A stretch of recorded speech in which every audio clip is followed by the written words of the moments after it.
हमें अभी तक उसकी प्रॉपर इंफॉर्मेशन नहीं मौसूल हुई है। लेकिन बहरहाल वो कहते हैं कि ऑलमोस्ट सेम नंबर है, लिहाजा हम कोई हतमी बात इस पर नहीं कह सकते।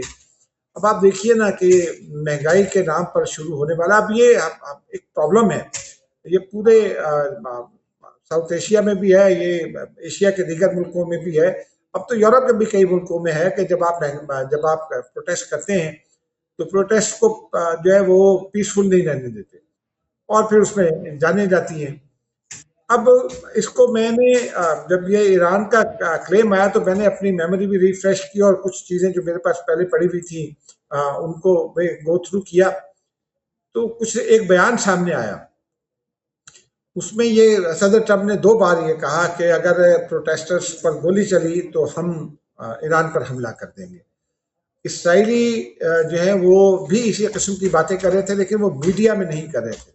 अपनी डिस्कशन में या अमरीकनों के साथ जब बात करते थे या वो जो और राब्ते करते थे। अब आप देखिए ना कि इसराइल जो है, इसराइल का एटीट्यूड तो बहुत वाज़ेह है।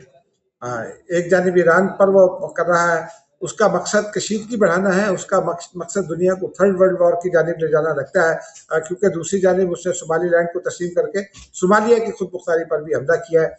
ओआईसी का हंगामी इजलास, जो गैर मामूली हंगामी इजलास बुलाया गया था, वो कल जद्दा में खत्म हुआ। 2 रोज तक वहाँ जो है वो होते रहे, गुफ्तगू होती रही और उसका एक मुश्तरका एलामिया भी सामने आया जिसमें ये इसराइल पर जोर दिया गया है कि वो पीसफुल जो है वो करे, इसका करे और अपनी हरकतों से बाज आए, क्योंकि सोमालिया की यकजहती जो है वो पूरे आलम इस्लाम के लिए एक अहम मसला है।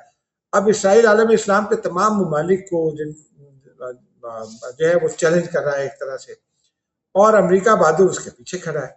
ये असल सूरत हाल है और ईरान में भी वो यही कर रहा है और जाहिर सी बात है खित्ते के दीगर ममालिक के लिए भी एक बड़ा प्रॉब्लम होगा।